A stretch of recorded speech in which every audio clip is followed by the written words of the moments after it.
Hola, bienvenidos a un video más de ISA Services, tu amigo en los negocios.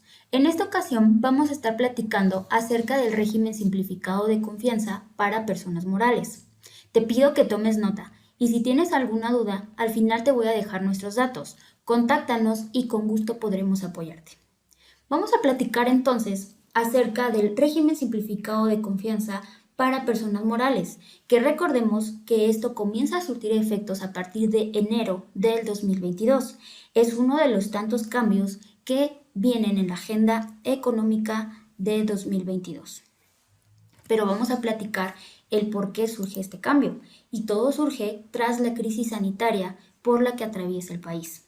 La idea es promover y reactivar la economía mediante un esquema que fomente la inversión. Se propone crear este nuevo régimen para beneficiar a las personas morales que no tengan ingresos mayores a 35 millones de pesos. Esto equivale más o menos al 96% de los contribuyentes de personas morales en México. Hablemos un poquito de las estadísticas. Y las estadísticas nos dicen que 2.1 millones de establecimientos micro y pequeños cumplen con sus obligaciones, pero bajo un mecanismo, bajo un esquema en el que acumulan sus ingresos conforme los devengan y en lugar de deducir sus erogaciones, utilizan un coeficiente de utilidad cuando hacen el cálculo de sus pagos provisionales. Entonces, la idea es que este nuevo régimen para personas morales, que obviamente no sean superiores a los 35 millones de pesos anuales, les permita acumular los ingresos y deducciones de las erogaciones cuando éstas sean efectivamente pagadas. Es decir, que ahora, en lugar de utilizar la idea de un coeficiente de utilidad, empecemos a utilizar flujo efectivo. Y de esta manera nos apegamos a la realidad y así no se ve tan afectado el contribuyente. ¿Vale? Esta es la idea de generar este nuevo régimen, eliminar coeficiente de utilidad y a partir del 2022 los que formen parte del régimen simplificado de confianza empiecen a utilizar flujo efectivo al momento de hacer sus declaraciones provisionales mes con mes. Vamos a platicar acerca de que a partir de que este nuevo régimen surge, las declaraciones provisionales, entonces se elimina el coeficiente de utilidad obtenido más bien a partir de su declaración anual del periodo anterior.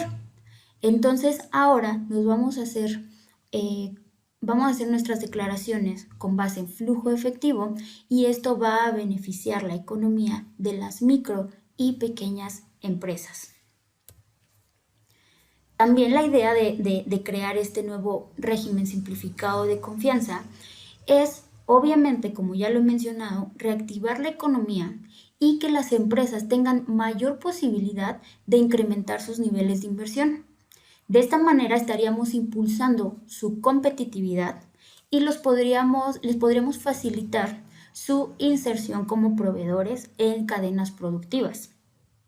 La idea, como les menciono, es reactivar la economía en México. Por eso se busca beneficiar a los micro y pequeños negocios. ¿Ah? Se propone entonces un esquema de deducciones a menor plazo, es decir, ahora cuando yo haga una inversión la voy a poder hacer deducible en un menor tiempo a que con antelación se hacía. Entonces, ¿esto cómo lo voy a determinar? Con base en un porcentaje, el porcentaje que corresponda al tipo de producto que estoy adquiriendo y el monto del mismo. ¿Okay? Entonces, este también resulta ser un gran beneficio para este nuevo esquema o este nuevo régimen simplificado de confianza. Pero platiquemos acerca de qué pasa si sales de este esquema de reciclo. Vas a poder ingresar a partir del 1 de enero del 2022. Pero ¿qué pasa si tú llegas a rebasar, por ejemplo, los 35 millones de pesos? Tú tendrías que salirte de ese esquema y ahora empezar a tributar conforme al título 2 de la ley del impuesto sobre la renta que nos habla de las personas morales. Entonces, vamos a aclarar una cosa. Si tú en septiembre del 2022 llegaras a rebasar este monto, no te pasas de manera inmediata a un nuevo régimen. Te vas a tener que pasar a partir del 1 de enero del 2023. Entonces, estos cambios van a ser por ejercicios completos. Pero ojo, si tú llegaras a salir de este régimen simplificado de confianza, ya no podrías volver a entrar. Y eso es algo muy importante porque con base en esto tendrás que hacer tus planeaciones si es que quieres seguir perteneciendo a este régimen simplificado.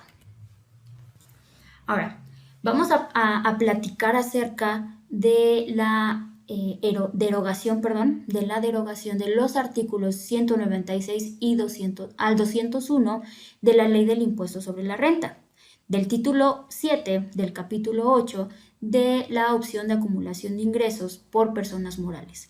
Todos estos artículos, desde el 196 al 201, se derogan, pero llega entonces el capítulo 12 que nos va a hablar del régimen simplificado de confianza.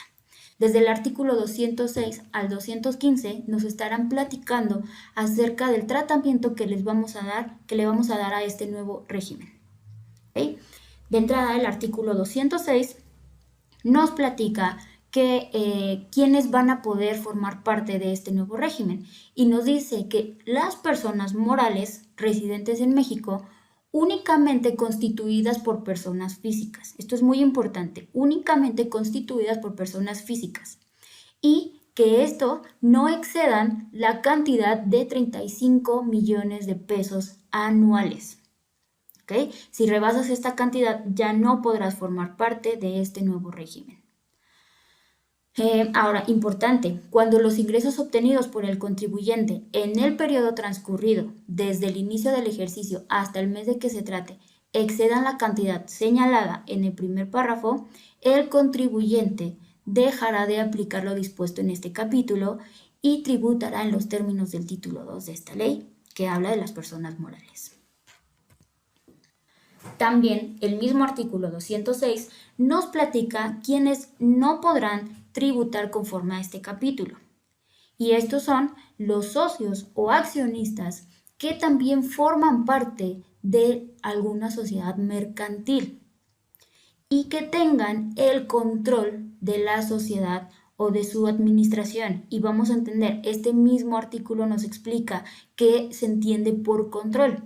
Nos dice en el segundo párrafo que se entenderá por control cuando una de las partes tenga sobre la otra el control de efectivo o el de su administración, a tal grado que puedan tomar decisiones o puedan decidir al momento del reparto de utilidades, al momento de la distribución de los ingresos, utilidades o dividendos de ellas. Entonces, si los socios, alguno de los socios o accionistas forman parte de otra sociedad mercantil en donde tengan el control, estos no podrán formar parte del régimen simplificado de confianza. También los contribuyentes que realicen actividades a través de fideicomisos o asociación en participación. Los que tributen conforme a los títulos 4, 6, 7 y 8 del título 2 y del título 3 de esta ley. O sea, ¿quiénes son estos? Las instituciones de crédito, el régimen opcional de grupos de sociedades, las AGAPES y las personas morales con fines no lucrativos. ¿Ok? Y quienes también tributen conforme al capítulo 7 del título 7 de esta ley, que son las sociedades cooperativas de producción. Y por último, los contribuyentes que dejen de tributar conforme a lo previsto en este capítulo. Es decir, lo que les acabo de explicar hace un momento. Si tú llegaras a salir de este esquema del régimen simplificado de confianza, ya no podrías regresar.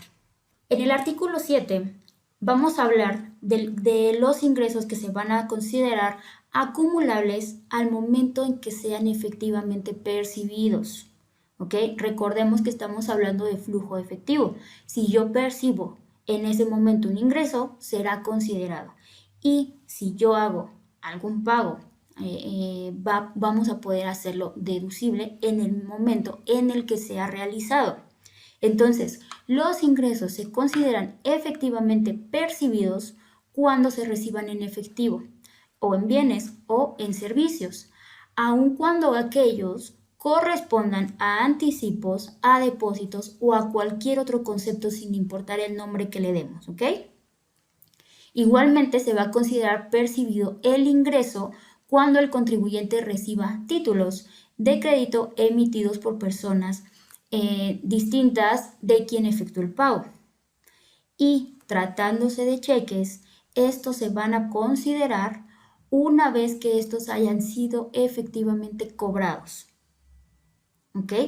Ese va a ser el tratamiento según el artículo 207 de los ingresos o los pagos efectivamente realizados. Y el artículo 8 nos va a hablar de las deducciones. Las condiciones a las que se refiere este capítulo podrán efectuarse las deducciones de la siguiente manera. Las devoluciones que reciban o los descuentos o las bonificaciones que se hagan siempre y cuando se hubiese acumulado el ingreso correspondiente. Es decir, yo ya acumulé este ingreso, pero por alguna razón di un descuento, una bonificación o una devolución. Entonces yo podré deducir ese ingreso que ya había acumulado. ¿Ah?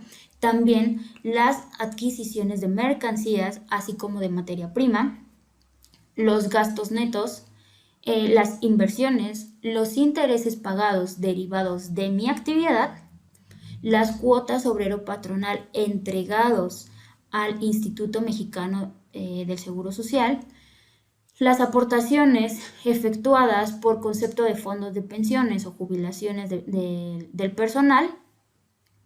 Esto va a ser lo que yo podré contar o acumular para mis deducciones, según el artículo 208 de este capítulo.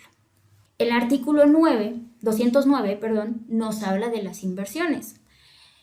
Nos dice que los contribuyentes podrán determinar la deducción por inversiones conforme a lo dispuesto en la sección 2 del capítulo 2 del título 2 de esta ley, aplicando los porcientos máximos autorizados en este artículo en lugar de los señalados por la misma sección antes mencionada, siempre que el monto total de las inversiones en el ejercicio no hubieran excedido de 3 millones de pesos. Cuando el monto de estas inversiones excedan de esta cantidad, entonces sí nos vamos a pegar a lo que nos dice la sección 2 del capítulo 2 del título 2 de esta ley.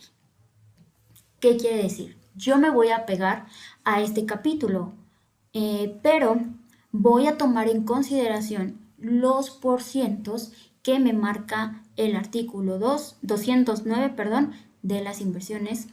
Entonces, a menos que mi inversión exceda de los 3 millones de pesos, me tendré que apegar a lo que me dice completamente la sección 2 del capítulo 2 del título 2, sobre todo en su artículo 32. Y hablemos de las deducciones autorizadas, que estas los vamos a encontrar en el artículo 210. Nos dice que además de cumplir con los requisitos establecidos en otras disposiciones fiscales, deberemos reunir lo siguiente. 1. Que hayan sido efectivamente erogadas en el ejercicio del que estemos hablando. Que sean estrictamente indispensables para la obtención de los ingresos por los que se está obligado al pago de este impuesto en los términos de este capítulo. Que cuando esta ley permita la deducción de inversiones, se proceda en los términos de la sección 2, capítulo 2 del título 2 de esta ley. Que se resten una sola vez. Que los pagos de primas por seguros o fianzas se hagan conforme a las leyes de la materia y que correspondan a conceptos que esta ley señala como deducibles. Que tratándose de las inversiones no se le dé efectos fiscales a su revaluación y que al momento de hacer la declaración se haya considerado y se hayan hecho las operaciones correspondientes, a más tardar el último día del ejercicio. Solamente así, cumpliendo con estos requisitos, podremos realmente deducir de manera correcta, ¿vale? Lo tendremos autorizado. También hablaremos de los pagos provisionales mensuales. El artículo 211 nos dice que tendremos que hacer nuestra declaración a más tardar el día 17 del mes inmediato posterior al que corresponde. ¿Qué quiere decir? Y esto no cambia. Esto sigue exactamente igual a como lo venimos manejando ya con las personas morales. Nosotros tenemos que hacer una declaración a más tardar el 17 de cada mes inmediato posterior. ¿Vale? Este tratamiento se sigue dando exactamente igual como lo veníamos haciendo anteriormente, a excepción de las personas físicas del régimen de incorporación fiscal que se hacían bimestralmente. Esto se mantiene tal cual una persona moral. Y el artículo 212 nos habla del acreditamiento de la declaración anual. Nos vamos a pegar o nos vamos a seguir apegando a lo que dice el artículo 9 de esta ley. Recordemos que el artículo 9 nos habla de que la tasa que vamos a ocupar para nuestra declaración anual es del 30%. Entonces, esto es algo que también no beneficia ni perjudica a este nuevo régimen para personas morales, porque personas físicas la tasa disminuye de un 1 a un 3%. Entonces, aquí como personas morales no vimos un beneficio considerable, mayor o significativo que pudiéramos considerar. Y el artículo 213 nos dice que las personas morales a las que se refiere este artículo, además de las obligaciones establecidas en otros artículos de esta ley y en las demás disposiciones fiscales, también cumplirán con las obligaciones señaladas en el capítulo 9 del título 2 de la Ley del Impuesto sobre la Renta, que nos habla de las obligaciones de las personas morales. Y el artículo 14 de dicha ley nos dice que los contribuyentes que no cumplan con el requisito para continuar tributando en los términos de este capítulo deberán cumplir con las obligaciones previstas en el título 2 de esta ley a partir del ejercicio inmediato siguiente al que esto suceda. Algo que ya también les había comentado al inicio de este video es precisamente que si por alguna razón dejamos de tributar bajo el régimen simplificado de confianza, esto va a suceder en el ejercicio inmediato siguiente, ¿va? Aunque yo haya rebasado el monto en un periodo en el mes de septiembre, en el mes de octubre, esto va a suceder a partir del 1 de enero del año siguiente o del ejercicio siguiente. Y por último, el artículo 215 nos dice que las personas morales a las que se refiere este capítulo aplicarán lo dispuesto en el artículo 12 de esta ley cuando entren en liquidación. Algo que tampoco cambia con lo que ya venimos manejando actualmente con las personas morales. Entonces, vamos a recapitular acerca de lo que hemos visto o los cambios que van a surgir con este nuevo régimen. Platicamos acerca de que la tasa seguirá siendo del 30% según el artículo 9 de la Ley del Impuesto sobre la Renta. Platicamos que se van a derogar entonces los artículos del 196 al 201 de esta ley. Platicamos también quién no puede pertenecer a este nuevo régimen simplificado de confianza, que dijimos que son los socios que tengan control en otras sociedades mercantiles, los que pertenezcan a agapes, los que pertenezcan a personas morales sin fin de lucro, etc. Y también dijimos que la intención de este nuevo régimen es que ahora el tratamiento fiscal que se le dé sea con base en un flujo efectivo y de esta manera eliminemos el coeficiente de utilidad y que va a ser conforme los ingresos y egresos efectivamente ejecutados en el periodo del que estemos hablando. Entonces, estos son los cambios más significativos sobre el régimen simplificado de confianza que comenzará a entrar en vigor a partir de enero del 2022. Vayan tomando en cuenta y vayan haciendo sus modificaciones para que a partir de enero del 2022 ya podamos formar parte de este nuevo régimen simplificado de confianza. ¿Ok? Si tienen alguna duda respecto al tema, con gusto contáctenos para poder apoyarlos y asesorarlos sobre el tema. Ahora, vamos a ver qué puedes observar en esta imagen. Recordemos que las áreas más importantes que un dueño de empresa, un director, un gerente o cualquier ejecutivo que esté tomando un puesto gerencial debe de tener ciertas áreas importantes a supervisar. Estas son contabilidad fiscal y contabilidad financiera, el área de marketing, el área de ventas, el área de nómina y de recursos humanos y el área de administración y sistematización. Definitivamente estas son las áreas más importantes que debemos de estar supervisando y monitoreando continuamente para que con base en ello podamos tomar decisiones mes con mes. Por tanto, los directivos sí necesitarán estar inmersos en todas y cada una de estas áreas, no con la finalidad de hacerlo, sino con la finalidad de poder conocerlo y poder controlarlo, ya que estas son las áreas más importantes y las que más van a afectar a nuestra empresa hoy por hoy. ¿Ok? Pero bueno, para finalizar este video quisiera platicarte quiénes somos.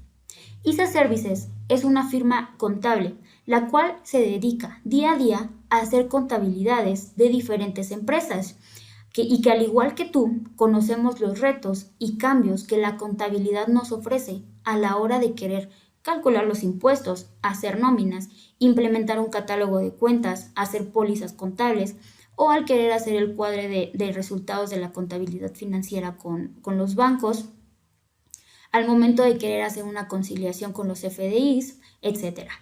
¿A qué voy con esto? A que nosotros vivimos todos los días los retos y las dificultades de hacer una contabilidad involucra. Y también el tema de la toma de decisiones para hacer crecer las empresas y por tanto sabemos que podemos entenderte en todos los sentidos, ya sea que estés trabajando en el área fiscal, en el área contable, financiera o de nóminas. Si tú tienes alguna duda o quieres que te apoyemos a implementar cualquiera de los temas antes mencionados, requieres o necesitas un segundo punto de vista o quieres compartir algún tema con nosotros, recuerda que ya no estás solo. ISA Services es tu amigo en los negocios.